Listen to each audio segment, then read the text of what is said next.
Shot എന്തുകൊണ്ടാണ് ഇങ്ങനെയും തൊട്ടടുത്ത ഷോട്ട് എന്തുകൊണ്ടാണ് ഇങ്ങനെയും എങ്ങനെയെന്നല്ലേ, എന്തുകൊണ്ടാണ് ഇത് ലോ ആംഗിളും എന്തുകൊണ്ടാണ് ഇതൊരു high level ഷോട്ടുമായത്?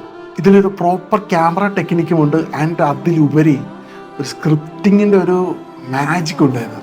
Director by Sibi Malayil, written by A K Lohithadas, camera by S Kumar. കിരീടത്തിന്റെ ക്ലൈമാക്സിൽ ലാലേട്ടന്റെ ഈ ഒരു ഷോട്ടിൽ ഇതൊരു ലോ ആംഗിൾ ഷോട്ടിലാണ് വെച്ചിരിക്കുന്നത്. വൈ?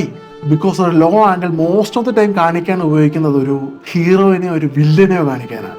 ഈ ഷോട്ടിൽ Sethu is both hero and a villain. Hero for the audience, villain for the father. അതാണൊരു റൈറ്റിങ്ങിന്റെ ബ്രില്യൻസ്. ഒരു ഹീറോയ്ക്കോ അല്ലെങ്കിൽ ഒരു വില്ലനോ ഉപയോഗിക്കുന്ന ഒരു ആംഗിളാണ് ഇവിടെ ഈ ഒരു ആംഗിൾ വെച്ച് ഒരു ഹീറോയിനും വില്ലനെയും ഒരുമിച്ച് ഷൂട്ട് ചെയ്തിരിക്കുന്നത്. ഓഫ്, എന്തൊരു എഴുത്താണ്, എന്തൊരു ഡയറക്ഷനാണ്, എന്തൊരു ക്യാമറ വർക്കാണ്. ആൻഡ് തെലങ്കൻ സാർ കാണിക്കുമ്പോൾ ഒരു ഹൈ ലെവൽ ഷോട്ടാണ്, ന്യൂട്രൽ ഷോട്ടാണ്. Yes, he is normal. അദ്ദേഹം ഈ സീനെ ന്യൂട്രലൈസ് ചെയ്യാൻ വന്നതാണ്. കത്തി താഴെ ഇടാന്ന് പറഞ്ഞ അവസാനം പറഞ്ഞു കഴിഞ്ഞ് ലാലേട്ടന്റെ ആ ഒരു ഷോട്ട് ചേഞ്ച് ഉണ്ട്.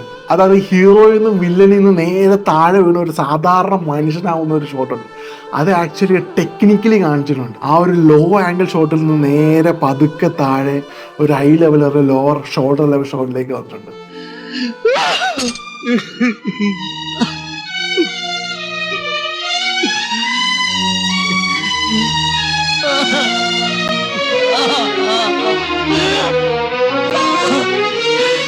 അതായത് ആ ഒരു ഹൈറ്റിൽ നിന്ന് പുള്ളി വീണു ആൻഡ് അതിനെ എൻഡ് ചെയ്യുന്നത് ഒരു ടോപ്പ് ആംഗിൾ ഷോട്ടിൽ നിന്നാണ്.